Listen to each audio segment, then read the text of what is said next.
முதல் முறையாக வாக்குகளை பதிவு செய்யக்கூடியவர்களுடைய எண்ணிக்கை எவ்வளோ, 20லிருந்து 30 வயதுக்குள்ளே எவ்வளோ, 30லிருந்து 40 வயதுக்குள்ளே இருக்கக்கூடியவர்களுடைய பட்டியல் எவ்வளோ வாக்காளர்கள் இந்த தேர்தலில் வாக்களிக்க தகுதியானவர்கள்னு ஈசிஐ சொல்லியிருக்கு.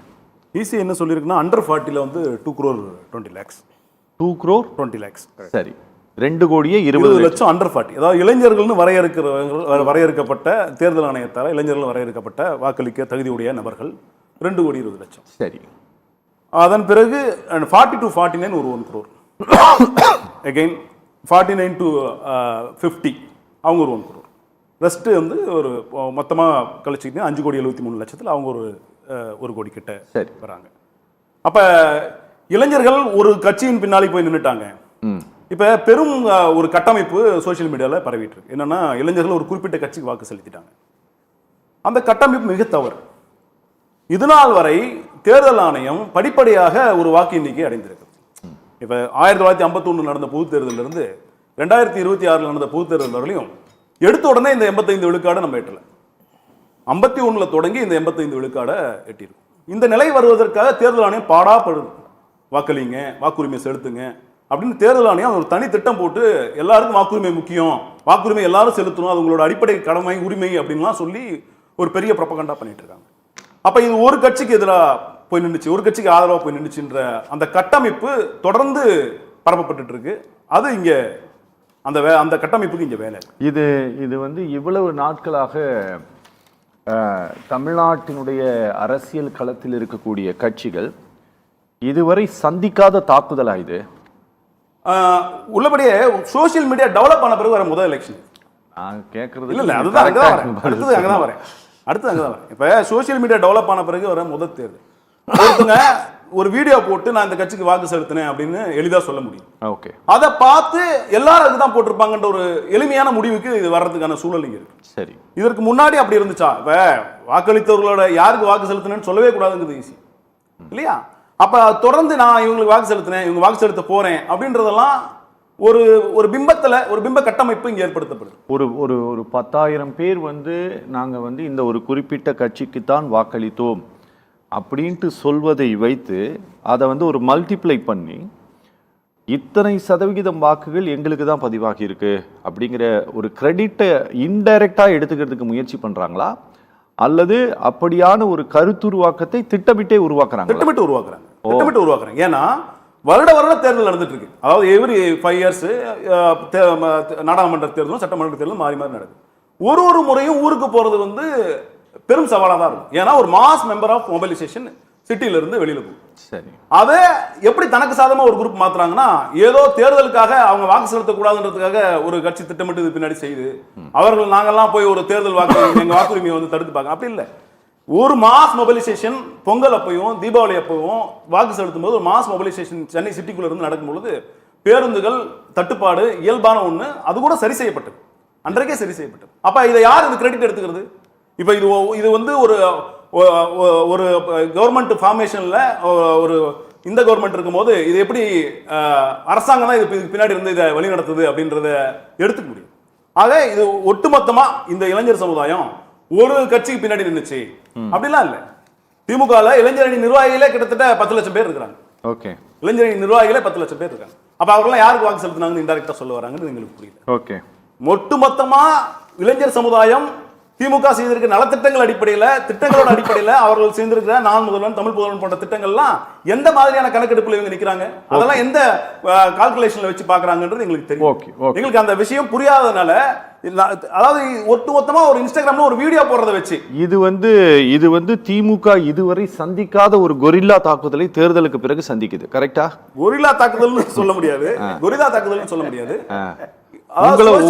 டெவலப் ஆன பிறகு உங்களை உளவியலா ரொம்ப சுணங்கி போக வச்சிருக்குது. இது உண்மையா இருந்தா அதை நம்ம அப்படி எடுத்து சார் அவர் சொல்லிட்டு நீங்க தலையாட்டிட்டே இருங்க முடிச்சு. உண்மையா இருந்தா அதை அப்படி எடுத்துக்கலாம். இல்ல ஒரு கட்டமைப்பு ஏற்படுத்தப்படுகிறது. ஓகே, இந்த கட்டமைப்பு ஒரு மாயபிம்பம். நான் இவர்களுக்கு வாக்கு செலுத்தினேன், இவர்களுக்கு வாக்கு செலுத்த முடியல அப்படின்லாம் ஒரு வீடியோ போடுறதுனால ஒட்டுமொத்த இளைஞர் சமுதாயம் ஒருத்தர் பின்னாடி நின்று அவருக்கு வாக்கு போட்டுச்சு அப்படின்றதெல்லாம் எப்படி இருக்க முடியும்? ஓகே பேசலாம். ஆன்டி டிஎம்கே ஓட்ஸ் வந்து ஸ்பிளிட் ஆயிருக்கு. ஓகே, ஆன்டி டிஎம்கே ஓட்ஸ் ஓட்டு தான் தமிழ்நாடு முழுசும் இருக்குங்கறாங்களே. அது கோவிந்தராஜ் அந்த மாதிரி ஆட்கள் சொல்லிட்டே இருப்பாங்க. ஆன்டி டிஎம்கே ஓட்ஸ் வந்து ஸ்பிளிட் ஆயிருக்கு. ஓகே. அந்த ஓட்டு வந்து பிரிதலுக்கு உட்பட்டு திமுகவோட வெற்றி வந்து சுலபமாயிருக்கு. அப்படிதான் அதை எடுத்துக்கணும். அண்ணன் சொன்னாரு சோசியல் மீடியாவில் வர்றதெல்லாம் வந்து ஓட் ஆகாதுன்னு நாங்கள் சொன்னதுக்கு ராமன் அண்ணா இவர் எளிமையான இல்ல திமுகவுக்கு வர்ற ஓட்டு வந்து பிரியுது. இவங்களோட ரொம்ப நாள் அஜெண்டா என்னன்னா சிறுபான்மையர் ஓட்டு வந்து திமுகவுக்கு போக கூடாது, அதுக்கு ஏதாவது நம்ம திட்டம் தீட்ட முடியுமான்னு அவர்களால் திட்டம் தீட்டி ஒரு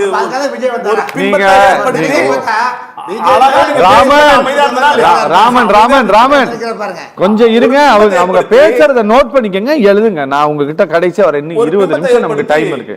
திமுகவுக்கு வருகின்ற சிறுபான்மையர் ஓட்டை பிரிச்சிடலாம், ரொம்ப நாள் கனவு. அந்த கனவுக்காக ஒரு பிள்ளையை பெற்று அதுக்கு பேர் வச்சு அதுக்கு ஒய்பிரிவு பாதுகாப்புலாம் கொடுத்து அதை ஃபீல்டில் இறக்கி விட்டுட்டு அதனால எனக்கு ஓட்டு வந்துரும்னு நம்பிட்டு இன்ன வரலையும் அந்த கேங் அப்படியே வெயிட் பண்ணிட்டு இருக்கு. மைனாரிட்டி கவர்மெண்ட் வந்துடும் அல்லது அப்போ ஹங்கு கவர்மெண்ட் வரும், இதெல்லாம் அவர்களால ரொம்ப நாளாக சொல்லிட்டு இருக்க வார்த்தைகள், அதெல்லாம் எடுபடாது சொன்னார். அப்புறம் அண்ணாமலைக்கு வந்து இளைஞர்கள் அண்ணாமலை எங்க இருக்கிறாருன்னே தெரியல. அவர் வந்து பாவம் ஓரமாக ஒரு இடத்துல உட்காந்துட்டு இருக்கிறாரு. அண்ணாமலையால எங்களுக்கு வந்து பெரும் இளைஞர்கள் வாக்கு வந்து எங்களுக்கு விழுந்திருக்கும் அப்படின்றது. பாஜகவுக்கு ஒட்டுமொத்தமாக இந்த பாஜக இந்த தேர்தலோட தமிழ்நாட்டில் வந்து பேக்கப் பண்ணி அனுப்புவோம். இவர் ரொம்ப நாளான தகவல் சார், கிடையவே சார், பொறுத்திருந்து பாருங்க சார். அப்புறம் கோவிந்தராஜன் சொன்னாரு 7.5 விழுக்காடு இடஒதுக்கீடு கொடுத்துட்டோம், பாஸ் போட்டோம் அப்படின்றதெல்லாம் பழனிசாமி அண்ணனுக்காக வாக்கு செலுத்துவாங்க அப்படின்னு ஒரு பிம்பத்தை ஏற்படுத்துறாரு. பழனிசாமி அண்ணன் அந்த இடத்துல அந்த ஸ்டேட்மெண்ட் சொன்னதோட சரி, அது அண்ணன் அழகாக மென்ஷன் பண்ணார். 21 தேர்தலில் தோத்தாங்க, 24 தேர்தலில் தோத்தாங்க, 19 தேர்தலில் தோத்தாங்க, அப்பெல்லாம் அந்த இளைஞர்கள் எங்கே போனாங்க அப்படின்றத எங்களோட கேள்வி. இவங்க என்னென்ன சொல்ல வராங்களோ அதற்கெல்லாம் ஒரு பிள்ளையை பெற்று அந்த பேர் வச்சு அதன் மூலமா எங்களுக்கு வர வேண்டிய வாக்குகளை வந்து நாங்கள் சிதைச்சிட்டோம், சோசியல் மீடியா மூலமா சிதைச்சிட்டோம். அவர் முகத்துல ஒரு பூரிப்பு வருது, அவர் பாடி லாங்குவேஜ் வந்து ரொம்ப எந்தோ வராரு. எதுக்கு எந்தோ வராருன்னா திமுகவோட ஓட்டை சிதைச்சிட்டோம் நாங்க, திமுக அந்த தேர்தல் வெற்றி பெறது அவ்வளவு எளிதில்லை. ஏன் அதை மட்டுமே குறிப்பிட்டு சொல்றாரு? சிறுபான்மையர் வாக்கு இந்த முறை திமுக கிடையாது, ரொம்ப நாள் அஜெண்டா அவங்களோட, ரொம்ப நாளா அதற்காகத்தான் அவர்கள் வந்து எதிர்பார்த்துட்டு இருக்காங்க. எதிர்பார்த்து அதுக்கான சில திட்டங்களை தீட்டி அதெல்லாம் நிறைவேற்றணும்னு பாக்குறாங்க. அந்த திட்டம் நிறைவேறாது. அந்த திட்டம் என்றைக்கும் நிறைவேறதுக்கு இந்த மண்ணில் வாய்ப்பே இல்லை.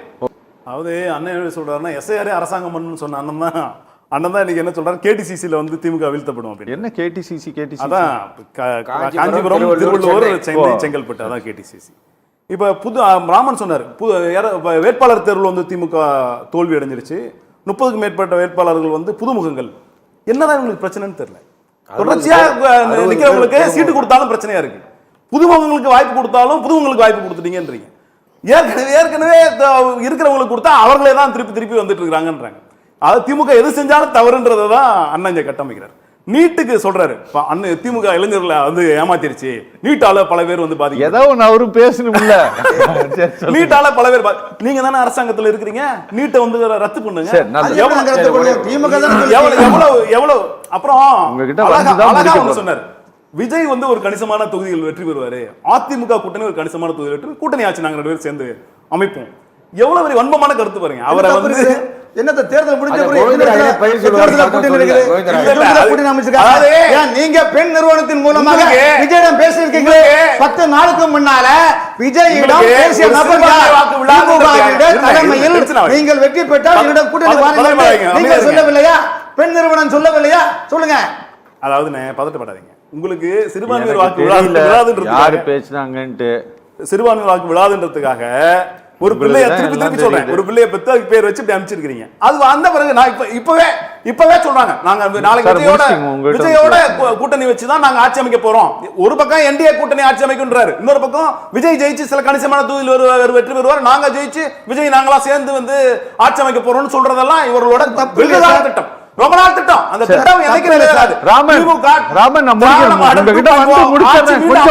எத்தனை சக்திகள் இப்படி தடுக்கும், எத்தனை சக்திகள் தடுத்து வந்தாலும் திமுக